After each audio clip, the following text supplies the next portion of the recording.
అందరికీ నమస్కారం. ఎన్నికలు ముగిశాయి. దాదాపు 82% ఓట్లు పోలయ్యాయి. ఇది ప్రజాస్వామ్యంలో మంచి పరిణామం. కానీ ఇదే సమయంలో ప్రజలందరం చాలా అప్రమత్తంగా ఉండాలి. ఎందుకంటే పోలింగ్తోనే ఎలక్షనీరింగ్ పూర్తి కాలేదు, కౌంటింగ్ కూడా ఉంది. ఓటమి కళ్ల ముందు కనిపించడంతో వైసీపీ అసురగణం ఎంతటి అరాచకానికి ఒడిగొడుతుందో పల్నాడు, తాడిపత్రి, తిరుపతిలో చూసాం. సైకోపాత్ అనే మాట మనం వింటూ ఉంటాం. ఈ జగన్మోహన్ రెడ్డి కూడా ఆ కోవలోకి వస్తాడో లేదో తెలియదు, కానీ ఖచ్చితంగా అతను ఒక సోషియోపాత్. ప్రజలను కులాలుగా, వర్గాలుగా, పార్టీల వారీగా విడదీసి చిచ్చులు పెట్టి ఆనందించే రకం. అతనిలో ఆ మానసిక స్థితిని మొదట్లో ఎవరు గుర్తించలేకపోయారు. ఆ వ్యాధిని తన అసురగణానికి కూడా అందించాడు. ఈ సోషియోపాత్ మానసిక స్థితి రోజు రోజుకి ముదిరిపోయింది. ఓటమి కనిపిస్తుండటంతో వైసీపీ ముఠాలు ఉన్మాదంతో ప్రజల ఇళ్ల మీద పడి అరాచకం సృష్టిస్తున్నాయి. మాచర్ల వైసీపీ ఎమ్మెల్యే సంబంధీకుల ఇళ్లలో పెట్రోల్ బాంబులు దొరికాయంటే ఫలితాలు వచ్చాక వీళ్ళు ఎంత రాక్షసత్వానికి తెగబడబోతున్నారో ప్రజలు గ్రహించాలి. తాడిపత్రిలో పోలీసులు కూడా తమను తాము రక్షించుకునేందుకు అగచాట్లు పడ్డారు. అంటే వైసీపీ ఎంతగా రెచ్చిపోతుందో అర్థం చేసుకోవాలి. వైసీపీకి ఓటు వేయలేదని తెలిసి ఇళ్లలో చొరబడి మహిళలను, పిల్లల్ని అందరినీ చావుగొట్టే పైశాచికత్వాన్ని పెంచింది ఎవరు? ఖచ్చితంగా ఈ జగన్మోహన్ రెడ్డి అనే చెప్పాలి. విశాఖపట్నంలోని కంచరపాలెంలో ఓ కుటుంబం కూటమి అభ్యర్థులకు ఓటు వేసిందని తెలిసి వైసీపీ గుండాలు ఆ ఇంట్లో మహిళలను, చదువుకుంటున్న పిల్లలపై దుర్మార్గంగా దాడి చేసింది. గర్భంతో పుట్టింటికి వచ్చిన మహిళపైన తీవ్రంగా దాడి చేశారు. అంటే వైసీపీ రాక్షసత్వం ఏ స్థాయిలో ఉందో తెలుసుకోండి. ఇలాంటివన్నీ తెలుసుకొని చిక్కటి చిరునవ్వులు చెందించే వ్యక్తిని ఏమనాలి?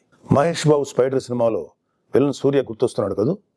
ఉత్తరాంధ్ర నుంచి రాయలసీమ వరకు ఎన్నికల అనంతరం హింసను ప్రేరేపించడంలో వైసీపీ ఓటమి కనిపిస్తుంది. రాబోయే ఓటమిని కప్పిపుచ్చుకునేందుకే ఈ దాడులు చేస్తుంది. ఈవీఎంలు భద్రపరిచిన స్ట్రాంగ్ రూమ్స్ దగ్గర కూడా భద్రత పటిష్టంగా ఉంచాలి. అక్కడ సెంట్రల్ గవర్నమెంట్ వారిది 3 ఇంచుల సెక్యూరిటీ ఉంది. అయినా కూడా అక్కడ మన కూటమి పార్టీల ప్రతినిధులు నిరంతరం పహరా ఉండాలి. ముఖ్యంగా మన జన సైనికులకి, వీర మహిళలకి నా అభ్యర్థన ఏంటంటే, ఎక్కడైతే జనసేన పోటీ చేసిన ప్రాంతాల్లోని ఈవీఎంస్ భద్రపరిచిన స్ట్రాంగ్ రూమ్స్ ఉన్నాయో అక్కడ మన జన సైనికులు వాలంటీరింగ్ చేసి కాపులాగా కూర్చోవాలి. ఈ అవకాశాన్ని ముఖ్యంగా మనం వదులుకోవద్దు, వాడుకుందాం. ఈ వైసీపీ దుర్మార్గులను ఏ దేశాలను తేలిగ్గా తీసుకోవద్దు.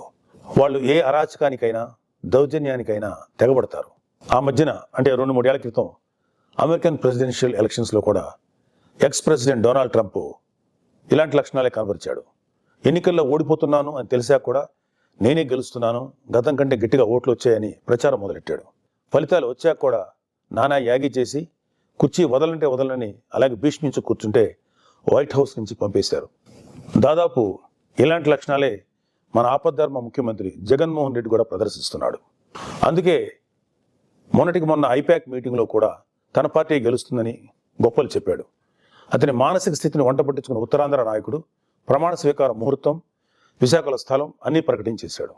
జూన్ 4 తర్వాత వీళ్ళందరినీ విశాఖలో ఉన్న ఆ ఆసుపత్రిలో చేర్చాల్సిందే. ట్రంప్ లాగే జగన్ కూడా కుర్చీ వదులుకోవడానికి ఇష్టపడ్డాం. తన ఉన్మాద బృందంతో రాష్ట్ర వ్యాప్తంగా దాడులు, హింసకు తెగబడే ప్రమాదం లేకపోలేదు. దీనిపై కేంద్ర ప్రభుత్వానికి ఖచ్చితమైన సమాచారం ఉంది. అందుకే వచ్చే నెల 15వ తేదీ వరకు కేంద్ర బలగాలను మోహరించాలని చెప్పింది. మన వంతుగా కౌంటింగ్ ముగిసే వరకు కౌంటింగ్ కేంద్రాల దగ్గర, పార్టీ కార్యాలయాల దగ్గర కూటమి శ్రేణులు అప్రమత్తంగా ఉంటూ ప్రతి కూటమి కార్యకర్త ఈ కేంద్రాలను పర్యవేక్షిస్తూ ఉండాలి.